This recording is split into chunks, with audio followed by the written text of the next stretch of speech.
Silas ने कुछ ऐसा देखा था जिसने उसे वाकई चौंकाया हो। ये बहुत समय हो गया है। जब उसे पहली बार यह सिस्टम मिला तो वह हमेशा छोटी छोटी बातों से भी हैरान रह जाता था, जब तक कि वह इसके प्रति उदासीन नहीं हो गया। ऐसा तब तक था जब तक कि उसने नया घर खुद नहीं देखा। सिलास ने घर की तस्वीरें पहले ही देख ली थी जो उसके दस्तावेजों से जुड़ी थी, लेकिन अगर वह ईमानदारी से कहे तो वे तस्वीरें बकवास हैं। ये सच है कि तस्वीरें और वीडियो अपने लक्षित लक्ष्य के वास्तविक अनुभव या सुंदरता को कैद नहीं कर सकते। $139 मिलियन की कीमत वाली आलीशान मेगा हवेली को सिलास विलासिता का प्रतीक कहते हैं। हाँ, इससे पहले उसने लोगों को अपने घर बनाने के लिए अरबों डॉलर खर्च करते हुए सुना है, और जब भी वह ऐसा सुनता है तो वह आश्चर्यचकित हो जाता है कि आखिर उन लोगों के दिमाग में क्या चल रहा है। ये सिलास के विचार थे, लेकिन अब वह आखिरकार समझ गया है कि वे ऐसा क्यों करते हैं, लेकिन फिर भी उसे यह बेतुका लगता है।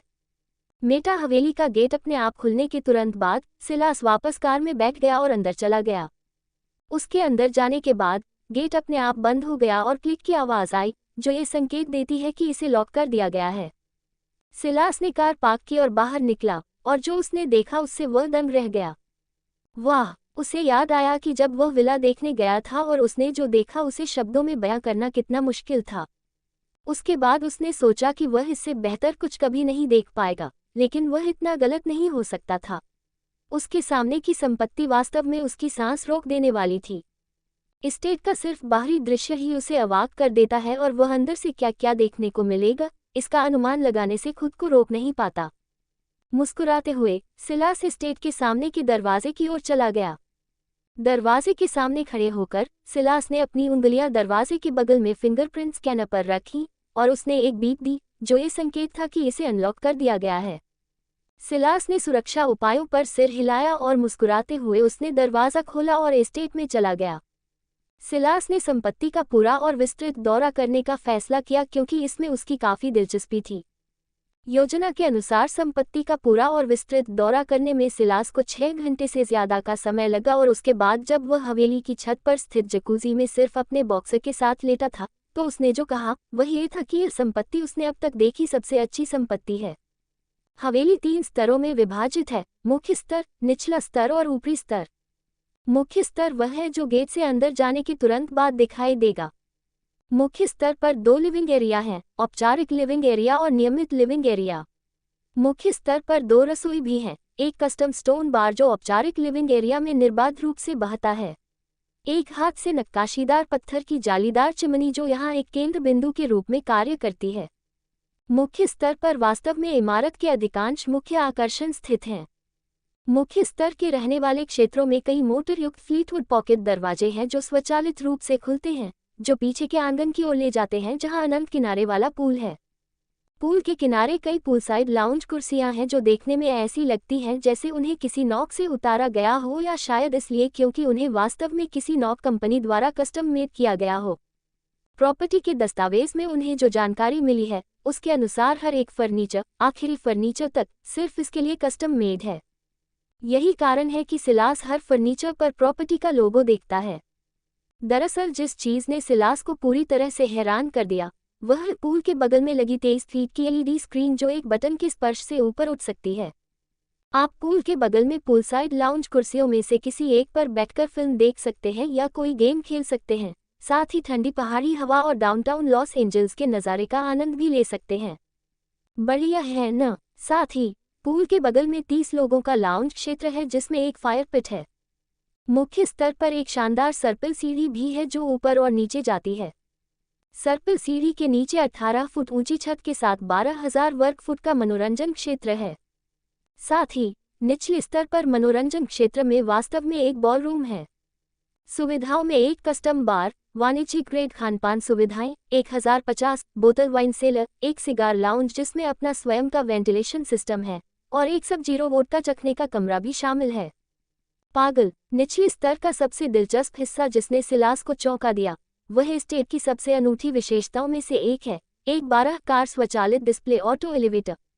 अगर सिलास ये कहे कि वह इससे प्रभावित नहीं हुआ तो वह झूठ बोलेगा।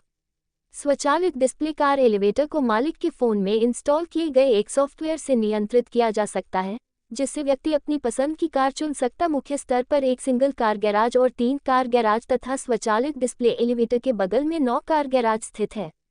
निचले स्तर पर एक फिटनेस सेंटर भी है, एक चढ़ाई की दीवार, एक स्पा, बैकलिट और नेक्स्टेबल वाला स्टीम रूम, एक मसाज रूम और एक साउंड प्रूफ सिनेमा। जब सिलास ने प्रॉपर्टी के निचले स्तर का दौरा किया तो वह सर्पिल सीढ़ी से इमारत के ऊपरी स्तर पर चढ़ गया। कुछ हिस्सा भी था जिसने सिलास को अवाक कर दिया। असल में 2 चीजें, एक है 56,000 क्रिस्टल का झूमर जो ऊपरी स्तर पर छत से 44 फुट की ऊंचाई पर लटका हुआ है और निचले स्तर के फर्श तक बहता है। सिलास को ये बेहद बेतुका लगा, जैसे उसे समझ में नहीं आ रहा हो कि सिर्फ एक झूमर के लिए इतने सारे क्रिस्टल का इस्तेमाल क्यों किया गया। साथ ही दस्तावेज से मिली जानकारी के अनुसार ये लिखा था कि सिर्फ झूमर पर ही $6 मिलियन की चौंका देने वाली राशि खर्च की गई थी। हाँ, इमारत में सिर्फ 44 फुट ऊंचा 56,000 क्रिस्टल का झूमर ही नहीं है, बल्कि इमारत में 5 से ज्यादा अतिरिक्त झूमर हैं। जब सिलास ने दस्तावेजों पर इमारत की जानकारी पढ़ी तो उसे शुरू में थोड़ा संदेह हुआ, लेकिन चूंकि यह सिस्टम से था इसलिए उसने संदेह का लाभ उठाने का फैसला किया। लेकिन इसे अपनी आंखों से देखने पर सिलास को लगा कि उसे सिस्टम पर थोड़ा और भरोसा करना शुरू कर देना चाहिए। ये केवल घर की एक ही सुविधा पर किए गए भारी भरकम खर्च थे। कारों की स्वचालित डिस्प्ले लिफ्ट याद है, सिलास ने पढ़ा कि इसे बनाने में कम से कम $3 मिलियन खर्च किए गए थे। दूसरी चीज जिसने सिलास को अवाक कर दिया वह थी लिफ्ट। शाब्दिक लिफ्ट की तरह जो बंद कस्टम मेड दरवाजों के पीछे होती है। अपने घर में आने जाने के लिए लिफ्ट का उपयोग करने का क्या तर्क है? यह कोई अपार्टमेंट बिल्डिंग नहीं बल्कि आपका अपना घर है। महल के ऊपरी स्तर पर भव्य प्राथमिक स्वीट है जिसमें इटली में हस्तनिर्मित फर्श से छत तक ओक क्लैडिंग, एक लाउंज क्षेत्र, एक कॉफी बार और कैलाकट्टा गोल्ड मार्बल वाला स्पा जैसा बाथरूम है। बाथरूम में 100 वर्ग फुट का शॉवर शामिल है जिसमें सचमुच एक पूरी फुटबॉल टीम समा सकती है। बाथरूम में शोरूम शैली के वॉक इन क्लोजेट भी शामिल हैं जो एक उच्च स्तरीय लग्जरी बुटीक की तरह दिखते हैं। स्वीट एक स्पा, फायर पिट और टेलीविजन के साथ एक निजी रैपाराउंड बालकनी में खुलता है। कुल 12 बेडरूम और 17 बाथरूम हैं, जिनमें से प्रत्येक को विलासिता और आराम के एक अनूठे संयोजन के साथ डिजाइन किया गया है।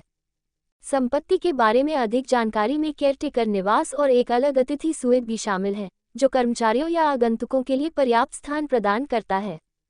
संपत्ति अत्याधुनिक सुरक्षा से भी सुसज्जित है, जिसमें फिंगरप्रिंट तकनीक और एक सुरक्षा कमांड सेंटर शामिल है, जिसमें घर में 32 के सुरक्षा कैमरों से सभी लाइव फीड हैं। जब वह जकूजी में बैठा तो सिलास को नहीं पता था कि उसने जो देखा उसके बारे में कैसा महसूस करना चाहिए। उसे लगा कि वह विलासिता का मतलब समझता है, लेकिन इमारत ने उसके लिए अर्थ को फिर से परिभाषित किया। पैसा वास्तव में जीवन में सब कुछ खरीद सकता है, सिवाय जीवन के। जब सिलास जकूजी में बैठा तो उसके विचार उसकी पिछली दयनीय वित्तीय स्थिति पर वापस चले गए और जब उसने तब और अब के बीच की खाई के समान अंतर के बारे में सोचा तो उसने अपना सिर हिला दिया। मुझे सिस्टम मिलने में कितने महीने हो गए हैं? मैं अपने खाते में मुश्किल से $50 वाले व्यक्ति से दुनिया का सबसे अमीर व्यक्ति बन गया, सिलास ने मुस्कुराते हुए खुद से कहा। जिस तरह से उसका जीवन पहले चल रहा था, अगर कोई उससे कहता कि वह ऐसा व्यक्ति बनेगा जिसकी नेटवर्थ खरबों डॉलर में होगी और उसके पास $1 बिलियन से अधिक की कई संपत्तियां होंगी, तो वह उस व्यक्ति से पूछेगा कि वह क्या कर रहा है। किसी को भी उसके पिछले स्वास्थ्य और शरीर को नहीं भूलना चाहिए जो टूटने के कगार पर था।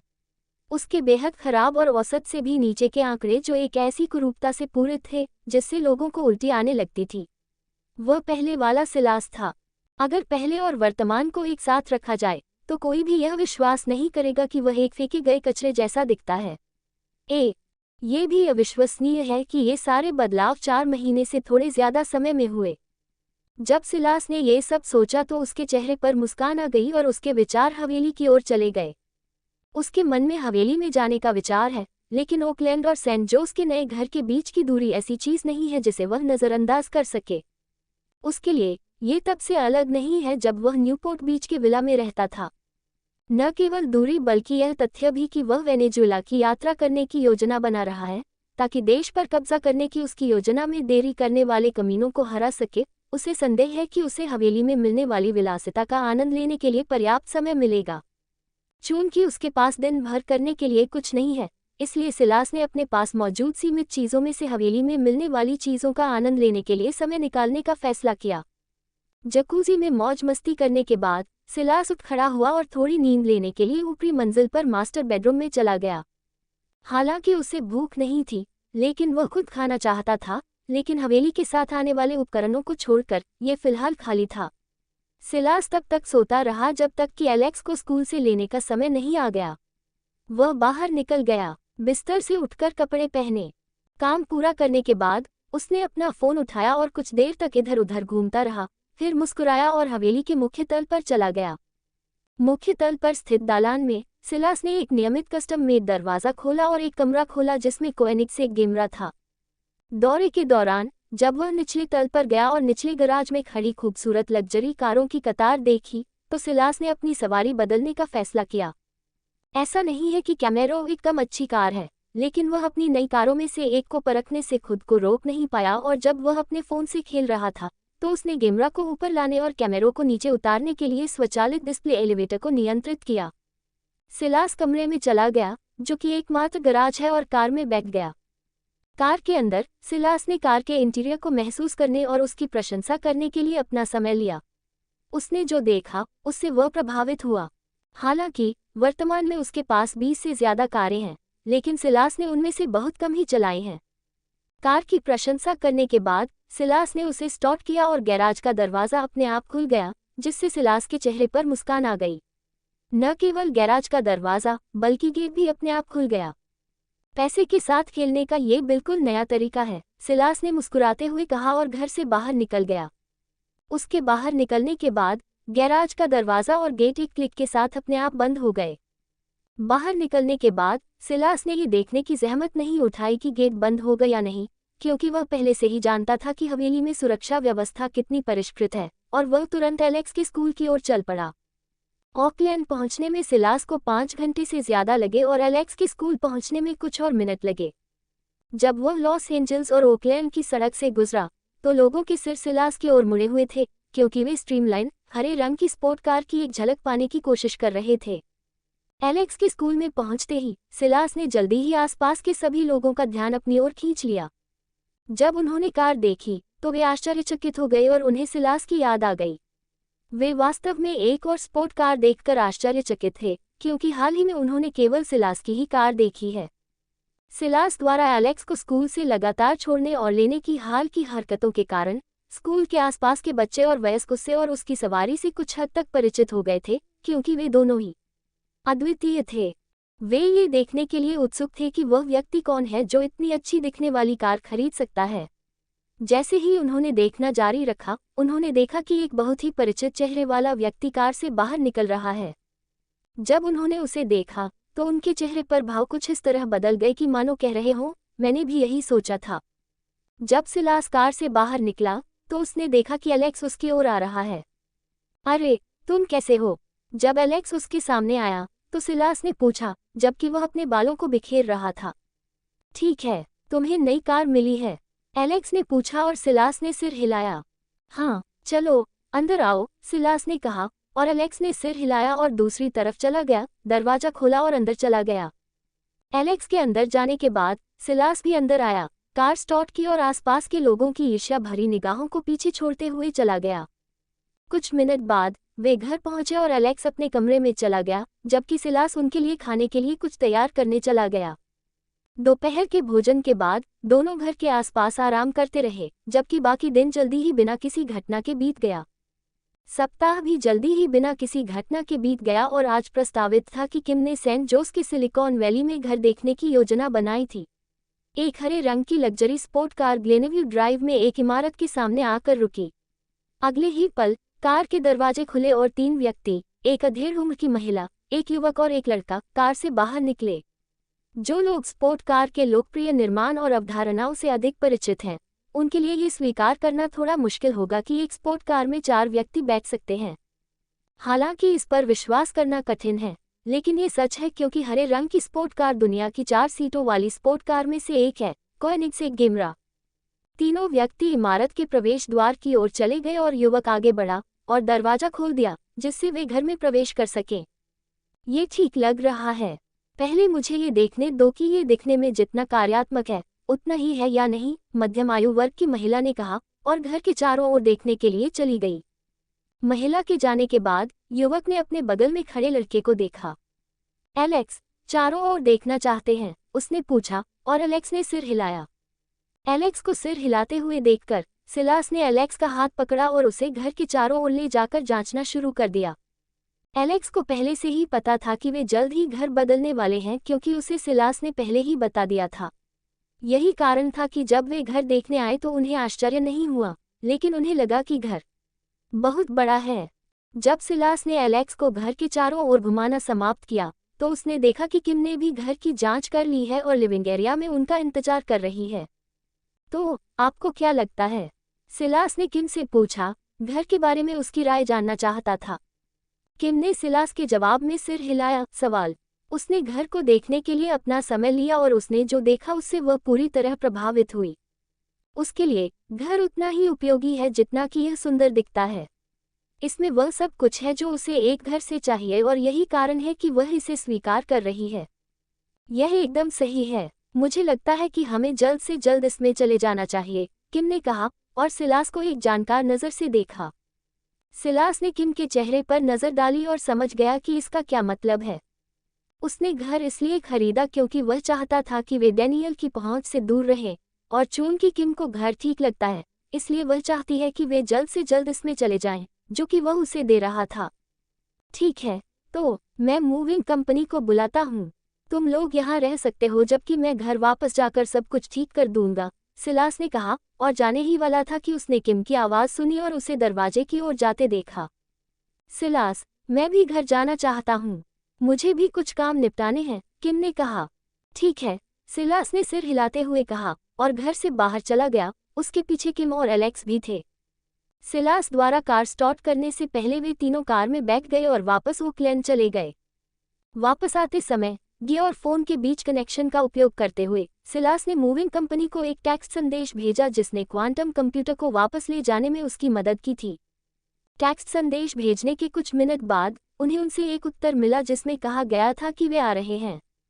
तारानकन तारानकन तारानकन तारानकन। ओकलैंड में अपने घर के सामने सिलास एलेक्स के साथ अपनी कार के पास खड़ा था जब उन्होंने देखा कि कुछ लोग अलग अलग आकार के बक्से लेकर घर से बाहर निकलकर एक सफ़ेद ट्रक में जा रहे थे। उन्हें घर पहुंचने में कुछ मिनट लगे और जब वे पहुंचे तो उन्होंने अपनी चीज़ें व्यवस्थित की और उन्हें एक कोने में रख दिया और मूवर्स का इंतजार करने लगे जो कुछ मिनट बाद पहुंच गए।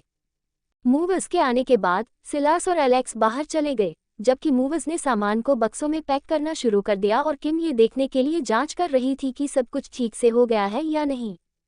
पैक किए गए बक्सों को ट्रक में ले जाने में उन्हें 1 घंटा लग गया। जब सिलास ने देखा कि उनका काम पूरा हो गया है तो वह एलेक्स के साथ अपनी कार में बैठ गया जबकि किम अपनी कार में बैठ गई और वे मूवर्स के ट्रक के पीछे पीछे सैन जोस में अपने नए घर की ओर चल पड़े। सिलिकॉन वैली में नए घर तक पहुंचने में उन्हें लगभग 1 घंटा लग गया। वहां पहुंचने के तुरंत बाद किम दरवाज़ा खोलने चली गई जबकि मूवर्स ने ट्रक से बक्से निकालना शुरू कर दिया और उन्हें घर में ले गए। सभी बक्सों को ले जाने में उन्हें 30 मिनट से अधिक समय लगा। जब वे घर से बाहर निकले तो सिलास ने उनसे कहा, आपकी सेवाओं के लिए धन्यवाद। उसने उनकी सेवाओं के लिए पहले ही भुगतान कर दिया है जिसके बारे में वे जानते हैं। उनके जाने के बाद सिलास अपने कमरे में गया और बक्सों से अपना सामान निकालना और उन्हें व्यवस्थित करना शुरू कर दिया। उन्हें व्यवस्थित करने में उसे कुछ मिनट लगे और वह बिस्तर पर लेट गया। जब वह बिस्तर पर लेटा तो उसके चेहरे पर एक अजीब भाव था और वह छत को घूर रहा था। जब कोई व्यक्ति किसी नए घर में जाता है तो उसे एक तरह की अपरिचित और अजीब सी अनुभूति होती है, खास तौर पर वह घर जो पहले वाले घर से बहुत दूर हो और बहुत ही अपरिचित पड़ोस हो। अब जब घर बदलना हो गया है तो मैं वेनेजुएला की यात्रा कर सकता हूँ, सिलास ने खुद से सोचा। तो मैं कल यात्रा करूंगा, सिलास ने खुद से कहा। उसे अचानक अपने मुंह में कुछ डालने का मन हुआ लेकिन उसे रसोई में जाने का मन नहीं था। नहीं, वह किम को तनाव देना चाहता था क्योंकि वह जानता था कि शायद वह घर बदलने की गतिविधियों से थक गई होगी। सिलास ने उनके लिए ऑनलाइन कुछ खाने का ऑर्डर देने का फैसला किया क्योंकि उसे भी इस समय कहीं जाने का मन नहीं था। जब वह अपने ऑर्डर के आने का इंतजार कर रहा था तो सिलास के विचार उसकी लगभग न के बराबर भूख और उसके शरीर की वर्तमान स्थिति पर चले गए। द्वीप पर हुई घटना को काफी समय हो गया है जब वह आवेग में आकर अपने आंकड़ों में आंकड़ा जोड़ने से लगभग मर गया था। हाँ, यह एक ऐसा काम था जो उसे उस समय सबसे उचित लगा, लेकिन फिर भी आवेगपूर्ण था क्योंकि उसके शरीर की सीमित क्षमता के कारण ये लगभग उसे मार ही डालता। सिलास ने अपने आंकड़ों को इतना बढ़ाने का फैसला इसलिए किया क्योंकि सिस्टम ने उसे बताया था कि वह जितने आंकड़ा जोड़ सकता है उसकी कोई सीमा नहीं है। उसे यह नहीं बताया गया था कि उसके शरीर द्वारा स्वीकार किए जाने वाले आंकड़ों की मात्रा की एक सीमा है। ठीक है, इसका कारण यह है कि उसने पूछा ही नहीं। लेकिन किसने सोचा होगा कि ऐसा कुछ होगा? सिलास ये भी जानता था कि उस दिन द्वीप पर उसकी मृत्यु न होने का एक कारण ये था कि उसने पहले ही गैस ले लिया था, अन्यथा उसका शरीर शायद इस समय द्वीप पर सड़ रहा होता। मुझे लगता है कि यही कारण है कि सिस्टम ने मुझे एवोल्यूशन कैप्सूल का खाका दिया, लेकिन इसे बनाने के लिए आवश्यक सामग्री ऐसी चीजें हैं जिन्हें प्राप्त करने के लिए मुझे विशेष चैनलों की आवश्यकता होगी, और निर्माण प्रक्रियाएं बहुत जटिल हैं। सिलास अभी भी अपने विचारों में डूबा हुआ था जब उसने अपने दरवाजे पर दस्तक सुनी और दरवाजा खुल गया। रे भाई, आपने जो फ्राइड चिकन ऑर्डर किया था वह डिलीवर हो गया है, एलेक्स ने कहा और सिलास के कमरे में अपना सिर घुसाया। धन्यवाद, चलो नीचे चलते हैं और खाते हैं, सिलास ने कहा और बिस्तर से उठकर एलेक्स के साथ नीचे की ओर चला गया। जब वह नीचे आया तो सिलास ने देखा कि किम डाइनिंग एरिया में था और उसने पहले से ही उसके द्वारा ऑर्डर किए गए फ्राइड चिकन जांघों के पैक खोल दिए थे और उन्हें प्लेटों में परोस दिया था और उसके आने का इंतजार कर रहा था।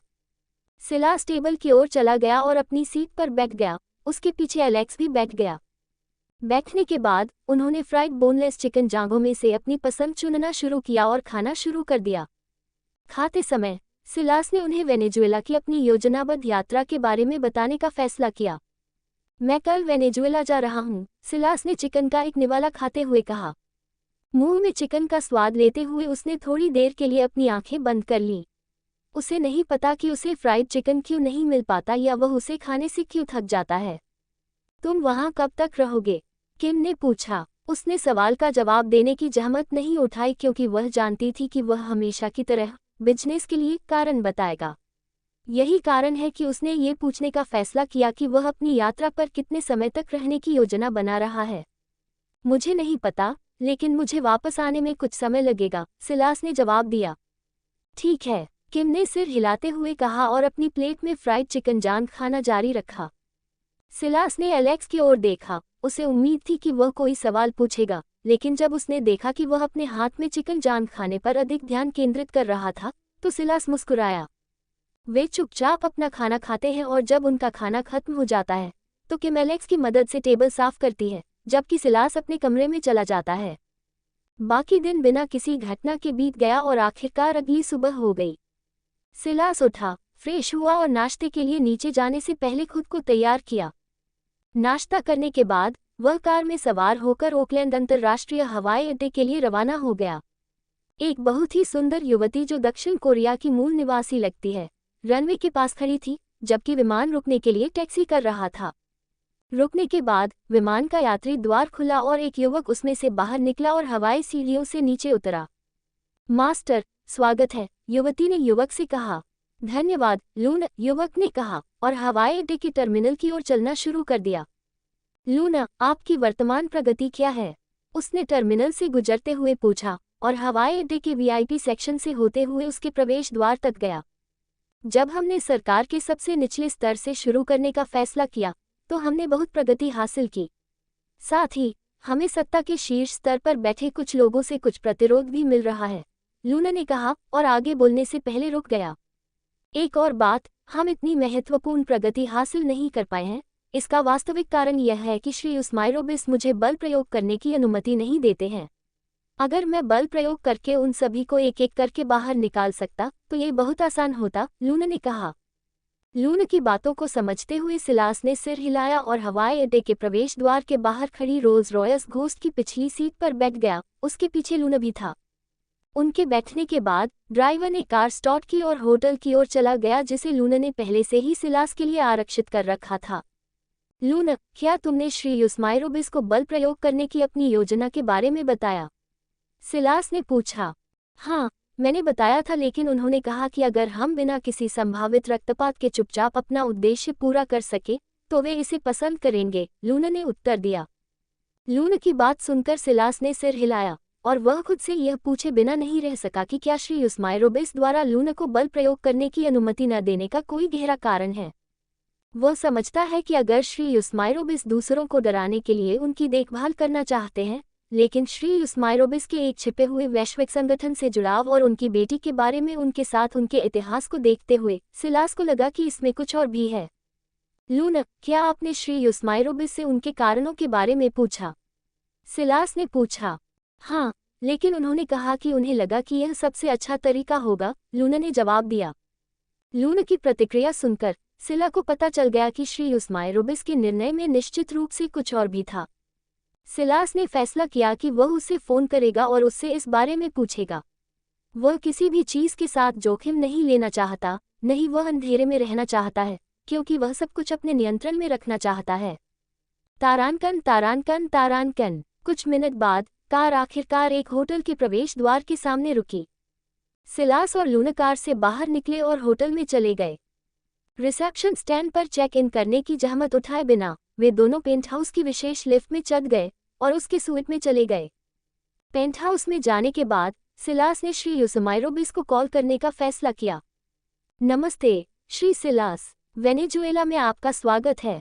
खेद है कि मैं हवाई अड्डे पर आपसे मिलने नहीं आ सका, मेरी वर्तमान स्थिति मुझे इसकी अनुमति नहीं देती, श्री यूस्माइरोबिस ने कहा। ये ठीक है श्री यूस्माइरोबिस, मैं वास्तव में आपको किसी और काम से बुला रहा हूँ। मेरे सचिव ने मुझे बताया कि आपने उसे बल प्रयोग करने की अनुमति देने से मना कर दिया, क्या मैं जान सकता हूँ कि क्यों? सिलास ने पूछा और वह तुरंत सीधे कार्यालय चला गया। वह बिंदु, उसका मिशन, उसका व्यवसाय समेत सब कुछ वेनेजुएला पर सफलतापूर्वक नियंत्रण करने पर निर्भर करता है और जैसा कि उसने पहले कहा था, वह चीज़ों को अपने नियंत्रण से बाहर नहीं जाने देगा। श्री यूस्माइरोबिस ने सिलास की बात सुनी और आह भरी, क्योंकि वह कुछ हद तक इस सवाल की उम्मीद कर रहा था। बेशक लूनार को बल प्रयोग न करने देने के लिए उसके पास अपने कारण हैं। उनकी सरकार और देश में उन कमीनों का भ्रष्टाचार और घुसपैठ बहुत गहरी हो गई है, जिससे स्थिति नाजुक हो गई है। वह नहीं चाहता कि लूनार बल प्रयोग करे और उन्हें बदले, और वह ये भी नहीं चाहता कि उसकी बेटी को कुछ हो। उनके चरित्र से बहुत परिचित होने के नाते वह जानता था कि अगर उन्हें पता चल गया कि क्या हो रहा है, तो वे निश्चित रूप से उसकी बेटी की जान को खतरे में डाल देंगे। श्री सिलास, चीजें उतनी सरल नहीं हैं जितनी दिखती हैं। संगठन ने देश में अपने कई मोहरे घुसपैठ करवा दिए हैं। वे हर जगह हैं और उन्हें बाहर निकालना बहुत मुश्किल होने वाला है, श्री यूस्माइरोबिस ने जवाब दिया। मैं समझ गया, सिलास ने कहा, और लूनार की ओर देखते हुए उसने मानसिक रूप से पूछा कि क्या उसे पता है कि मिस्टर यूस्माइरोबिस ने क्या कहा। उसने जवाब में सिर हिलाया और तुरंत ही गी की स्क्रीन पर अलग अलग लोगों की तस्वीरें और उनकी जानकारी प्रदर्शित की गई। मिस्टर यूस्माइरोबिस, मैं यहाँ से सब कुछ संभाल लूंगा, सिलास ने कहा। लूनार ने उसे पहले ही प्यादों के बारे में जानकारी दे दी थी और अब बस उन्हें बाहर निकालने की जरूरत है। सिलास की बात सुनकर मिस्टर यूस्माइरोबिस को बुरा लगा। वह सिलास को जानता था और जानता था कि वह कितना सक्षम है। चूंकि उसने कहा था कि वह खुद ही सब कुछ संभाल लेगा, तो ये बहुत संभव है कि उसे जासूसों के बारे में पहले ही जानकारी मिल गई हो।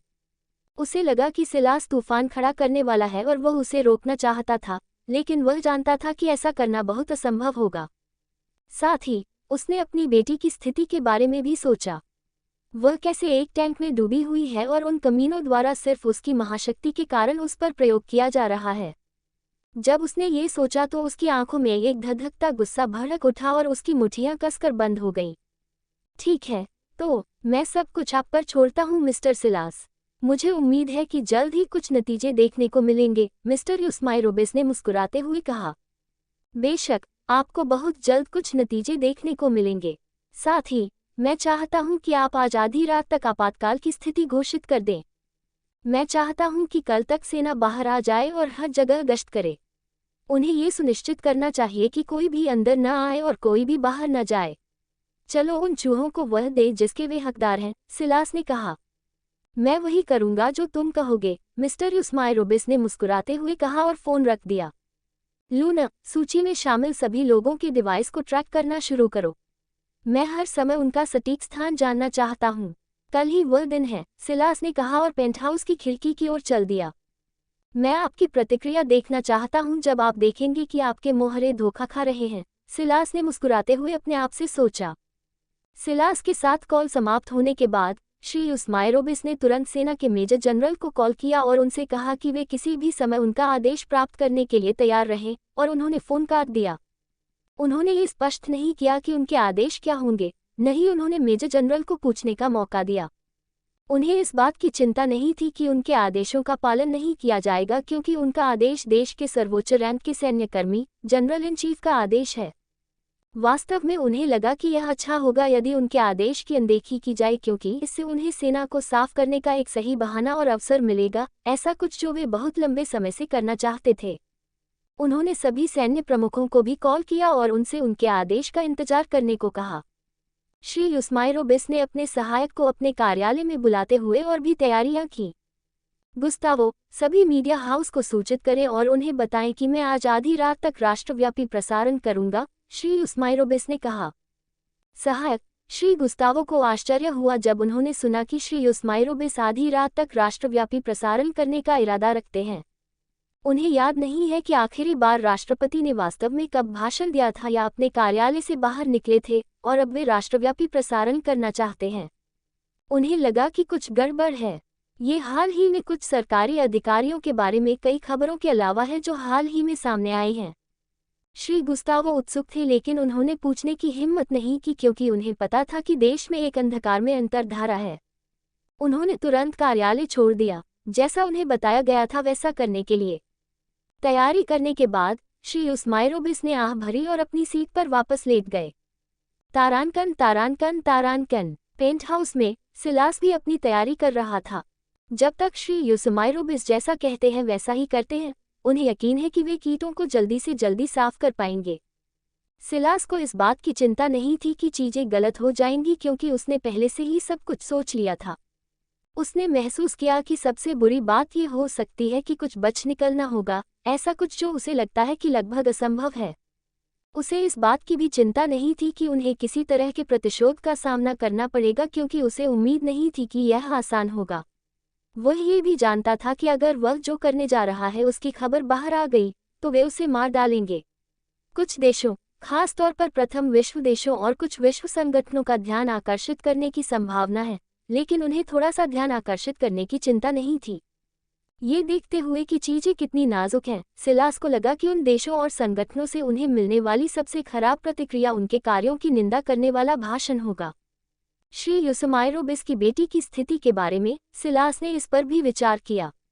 उसने जो देखा उससे वह जानता था कि वह उनके लिए कितनी महत्वपूर्ण है, और वह जानता था कि कोई भी तरीका नहीं है जिससे वे उसे किसी भी तरह से नुकसान पहुंचा सकें। बीजे की तैयारियों से निपटने के बाद सिलास आधी रात का इंतजार करते हुए बिस्तर पर लेट गया। तारानकन तारानकन तारानकन तारानकन तारानकन दिन चुपचाप बीत गया और आखिरकार आधी रात हो गई। राष्ट्रपति भवन मिराफ्लोरेस पैलेस के प्रेस कॉन्फ्रेंस रूम में श्री उस्माइरोबिस पत्रकारों के एक बड़े समूह के सामने खड़े थे। उनके सामने कई चमकते कैमरे थे। राष्ट्रपति के सहयोगी द्वारा मीडिया घरानों को सूचित किए जाने के बाद कि आधी रात को राष्ट्रव्यापी प्रसारण होगा, मीडिया घरानों के पत्रकार तुरंत तैयार हो गए और राष्ट्रपति निवास की ओर दौड़ पड़े। रिपोर्टर के तौर पर वे हाल ही में सामने आई खबरों से अपडेट रहते हैं और उन्हें लगता है कि राष्ट्रपति द्वारा नियोजित राष्ट्रव्यापी प्रसारण उन खबरों से संबंधित है। सामान्य मीडिया घरानों की तरह उन्हें ये सुनिश्चित करना होगा कि उन्हें प्रसारण को कवर करने का अवसर मिले, क्योंकि यह ऐसा कुछ है जिससे उन्हें बहुत सारे क्लिक मिलेंगे। साथ ही राष्ट्रपति ने आखिरी बार कब भाषण दिया था, उन्हें आखिरी बार कब देखा गया था, वे अचानक राष्ट्रव्यापी प्रसारण क्यों करना चाहते हैं। वे उत्सुक थे और यह उनके सवालों के जवाब पाने का मौका था। श्री उस्माइरोबिस ने कैमरे का सामना करते हुए मुस्कुराते हुए स्पेनिश में बोलना शुरू किया। मेरे साथी देशवासियों, मैं समझता हूं कि यह अप्रत्याशित हो सकता है और ऐसे समय में आ रहा है जब हम सभी के लिए चीजें वास्तव में बहुत अच्छी नहीं चल रही हैं। मैं आपकी दुर्दशा को समझता हूं और मैं आपकी पीड़ा को महसूस करता हूं, और देश के राष्ट्रपति के रूप में मैं इसे और भी अधिक महसूस करता हूं। अपने लोगों को पीड़ित होते देखने से अधिक दर्दनाक कुछ नहीं है। देश की आर्थिक स्थिति और जिस तरह की परिस्थितियां हैं, उसे देखते हुए ऐसा लग सकता है कि हम कुछ नहीं कर रहे हैं, लेकिन ये बिल्कुल विपरीत है, क्योंकि हम दिन रात अपना सर्वश्रेष्ठ प्रयास कर रहे हैं। मैं और मेरे प्रशासन में सभी लोग रातों की नींद हराम कर रहे हैं, क्योंकि आप वेनेजुएला के लोगों द्वारा चुने गए एक नेता के रूप में ये सुनिश्चित करना मेरा कर्तव्य और सर्वोच्च प्राथमिकता है कि आप जनता के लिए जीवन आसान हो। श्री यूसुमाइरोबिस द्वारा अपना भाषण जारी रखने के साथ ही प्रसारण जारी रहा। श्री यूसुमाइरोबिस ने आपातकाल और लॉकडाउन लागू करने के अपने इरादे को तुरंत नहीं बताया क्योंकि उन्हें लगा कि ऐसा करना उनके लिए बहुत अनुचित होगा। उन्हें ये भी पता था कि देश की मौजूदा स्थिति के कारण उनके कार्यों से लोगों में गुस्सा भड़केगा। उन्हें ये भी पता था कि दोष लेने और लोगों के गुस्से को झेलने के लिए किसी व्यक्ति या समूह की बलि का बकरा बनना जरूरी है। इस मामले में उनके पास इसके लिए बिल्कुल सही समूह है। जब आपातकाल की घोषणा करने और आवाजाही पर रोक लगाने का समय आया और उन्हें इसके लिए कोई कारण बताना था, तो उन्होंने विरोधी राजनीतिक दल और उनकी प्रमुख राजनीतिक हस्तियों को बलि का बकरा बनाकर आगे बढ़ाया। उन्हें उनकी प्रतिक्रिया की परवाह नहीं थी, न ही उन्हें उनके प्रतिशोध का डर था, क्योंकि उन्होंने सारा दोष उन पर मढ़ दिया। उन्होंने पहले से ही तैयारी कर ली थी क्योंकि उनका इरादा अपने निर्देश को लागू करने के लिए सेना का उपयोग करने का था और वे ये देखने के लिए उत्सुक थे कि क्या होगा। श्री यूसुमाइरोबिस ने इसे अपने देश के राजनीतिक परिदृश्य को पूरी तरह से बदलने और उस पर पूर्ण नियंत्रण हासिल करने के अवसर के रूप में देखा। वह ऐसा इसलिए करना चाहते थे क्योंकि उन्हें पता था कि जितनी जल्दी चीजें होंगी उतनी ही जल्दी वह अपनी बेटी को देख पाएंगे। आधी रात होते ही राष्ट्रव्यापी प्रसारण शुरू हो गया। सिलास ने पहले ही कार्रवाई शुरू कर दी है। होटल से बाहर निकलकर और कराकास की सड़कों पर खड़े होकर गियर पहने, कैजुअल कपड़े पहने सिलास ने लूनार को देखा जो उसके बगल में खड़ा था और अपनी स्थिति से गायब हो गया। लूनार ने जब ये देखा तो वह चौंक गई। सिलास के आखिरी प्रशिक्षण सत्र के दौरान उसे जो प्रशिक्षण वीडियो मिला था उससे उसे पता था कि वह मजबूत है, लेकिन आभासी दुनिया में होने और उसके क्लोन द्वारा उसे कैसे पीटा जा रहा था, इसलिए उसे नहीं पता था कि वह वास्तव में कितना मजबूत है। लूनार कुछ समय से माओ का उपयोग कर रही है और वह जानती है कि यह कितना शक्तिशाली है, लेकिन शक्तिशाली माओ के साथ भी उसे अभी भी सिलास के स्थान को ट्रैक करना मुश्किल लगता है। अगर सिलास ने गियर नहीं पहना होता तो वह उसका पूरा पता नहीं लगा पाती। सिलास का स्थान प्राप्त करने के बाद लूनार ने भी उसका अनुसरण किया और वह अपनी स्थिति से गायब हो गई। सिलास अगले दिन तक इंतजार नहीं करना चाहता क्योंकि वह जल्दी से काम निपटाना चाहता है। वह इस रात एक साथ सभी जासूसों का ख्याल रखने का इरादा नहीं रखता क्योंकि वे पूरे देश में फैले हुए हैं। अपने पहले लक्ष्य के स्थान पर पहुंचने में उसे कुछ मिनट लगे। देश के एक मंत्री के घर के सामने खड़े होकर सिलास ने यह नहीं सोचा कि वह अपने लक्ष्य को प्राप्त कर लेगा। उसने दरवाज़ा तोड़कर घर में प्रवेश किया और दस्तक देने की जहमत नहीं उठाई।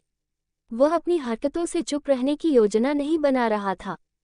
घर में प्रवेश करने के तुरंत बाद सिलास के शरीर पर गोलियों की बौछार हुई, लेकिन वे उस पर कोई असर किए बिना जमीन पर गिर गईं। बंदूक चलाने वाले गार्डों ने सिलास को देखा और उनके चेहरे पर स्पष्ट रूप से दिखाई देने वाले सदमे और आश्चर्य की अभिव्यक्ति थी। तुम कौन हो? अपना उद्देश्य बताओ, एक गार्ड जो उनका मुखिया लग रहा था ने सिलास पर चिल्लाया। सिलास ने ये सुना और अपना सिर हिलाया और टीएस किया। तुमने मेरा इस तरह से स्वागत किया और तुम मुझसे भी उतना ही अच्छा व्यवहार करने की उम्मीद करते हो? सिलास ने मुस्कुराते हुए पूछा। लूना, मुझ पर कितनी गोलियां चलाई गईं? सिलास ने पूछा जब उसने लूना को देखा जो उसके बगल में खड़ा था। 50, सर, 50 हुआ। फिर मैं तुम लोगों को जीने के लिए 50 सेकंड और दूंगा, सिलास ने कहा और अपनी जगह से गायब हो गया। वह यहाँ अप्रासंगिक गार्डों के लिए नहीं आया था क्योंकि उसका मुख्य उद्देश्य ऊपर के कमरे में कांपते हुए मोटे आदमी को देखना था। सिलास के गायब होते ही गार्डों के चेहरे हैरान और स्तब्ध हो गए, उनका रंग उड़ गया और वे तुरंत पीले पड़ गए।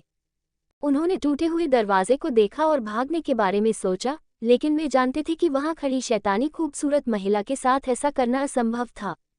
इस बीच ऊपर के कमरे में एक मोटा अधेड़ उम्र का आदमी फर्श पर कांपता हुआ बैठा था। कौन हो तुम? उसने अपने सामने खड़े युवा शैतान से भयभीत स्वर में पूछा।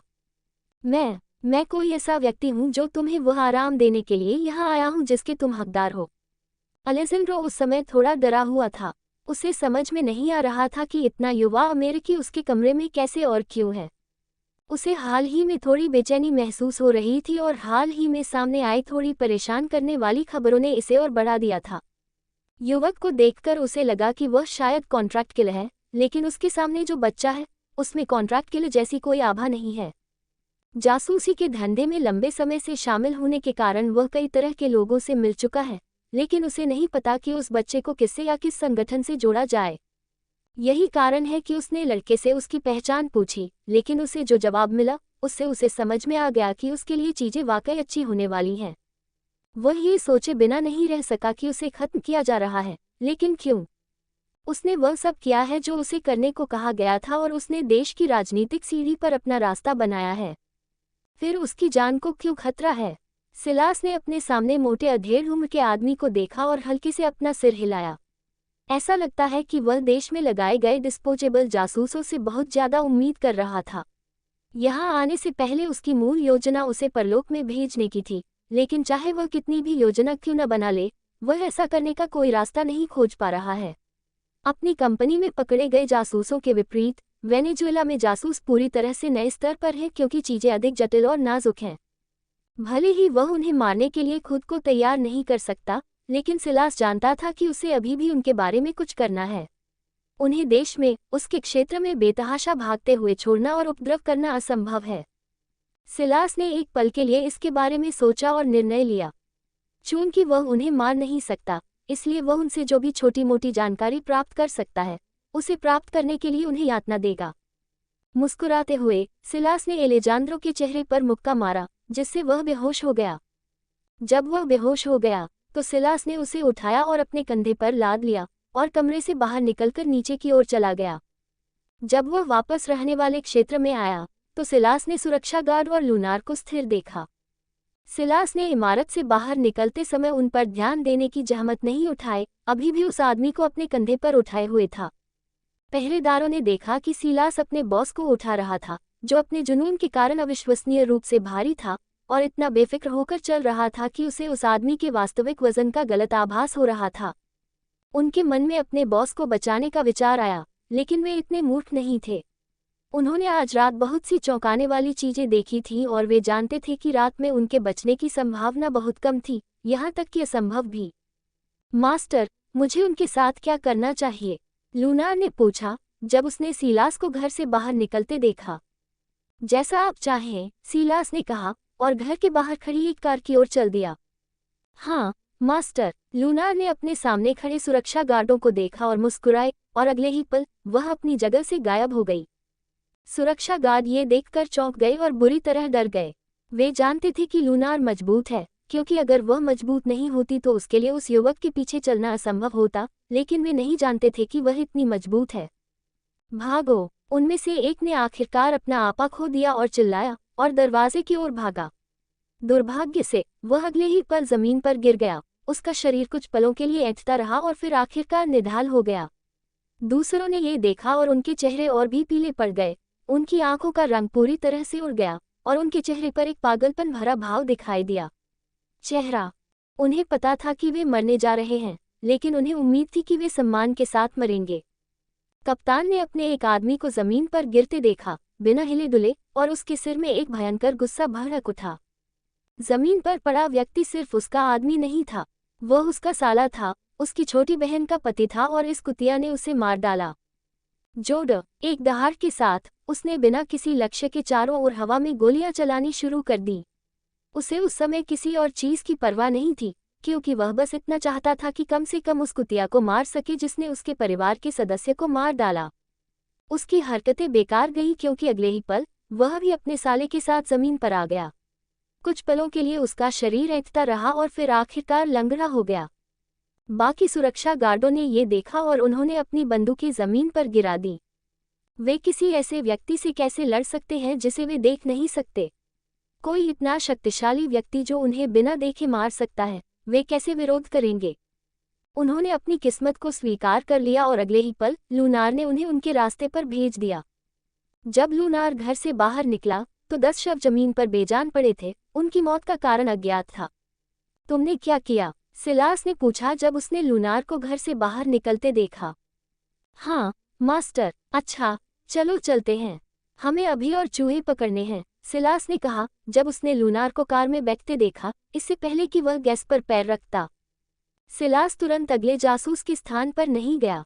इसके बजाय वह एक गोदाम में चला गया जिसे पहले से ही श्री यूसुमाइरोबिस ने जासूसों के भंडारण की सुविधा के रूप में इस्तेमाल करने के लिए तैयार किया था।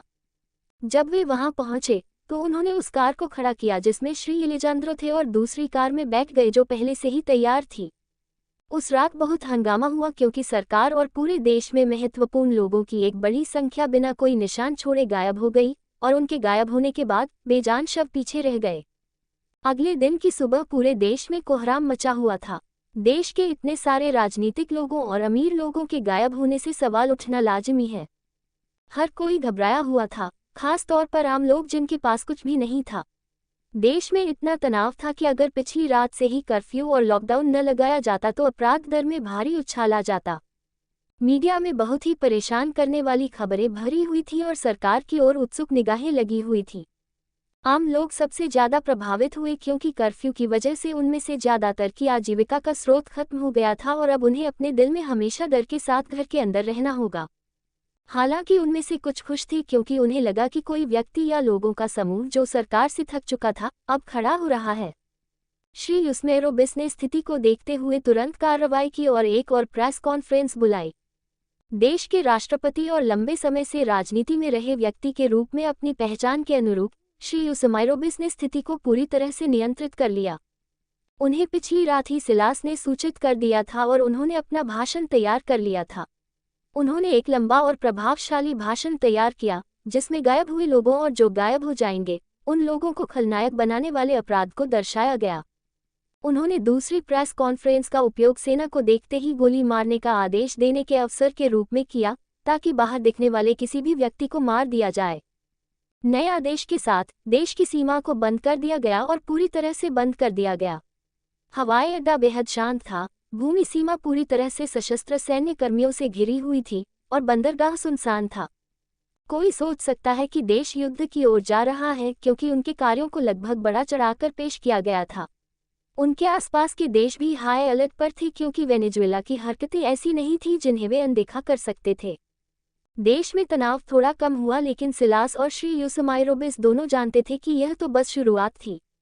वे जानते थे कि उन्हें जल्द ही अन्य देशों और अंतर्राष्ट्रीय निकायों से संभावित निंदा संदेश मिलने लगेंगे, लेकिन सच्चाई यह है कि वे इससे बेपरवाह थे। सिलास ने दिन के दौरान अपनी जासूसी शिकार जारी रखने का फैसला किया। श्री यूसमेरोबिस ने जो प्रेस कॉन्फ्रेंस की उसने उनके लिए चीजें आसान कर दी।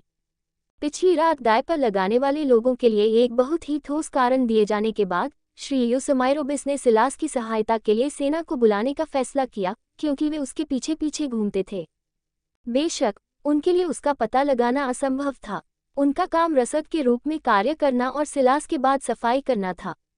सिलास ने अपना समय लिया, देश भर में हर एक जासूस को ट्रैक किया। लूनार और श्री यूसमेरोबिस ने सुनिश्चित किया कि सिलास की पहचान के बारे में किसी को पता न चले या ये कि वह व्यक्तिगत रूप से जासूसों को बाहर निकाल रहा था। उन्होंने जो बहाना बनाया वह ये था कि राष्ट्रपति के लिए गुप्त रूप से काम करने वाला एक विशेष कार्यबल ही कार्रवाई कर रहा था। पूरी सफाई प्रक्रिया और जासूसी शिकार में बहुत समय लगा। 1 हफ्ते से ज्यादा समय बीत गया और सब कुछ हो जाने के बाद देश का माहौल पूरी तरह बदल गया। इसके खत्म होने के बाद श्री यूसमेरोबिस ने कर्फ्यू और लॉकडाउन हटा लिया और सभी को अपने सामान्य जीवन में लौटने की अनुमति दे दी, लेकिन ऐसा कहना जितना आसान था करना उतना ही मुश्किल था। कर्फ्यू हटाए जाने के 1 घंटे से भी कम समय बाद व्हाइट हाउस से एक प्रेस कॉन्फ्रेंस हुई जिसमें वेनेजुएला में लोगों की हत्या और लापता होने की निंदा की गई और इसे राजनीतिक अत्याचार बताया गया।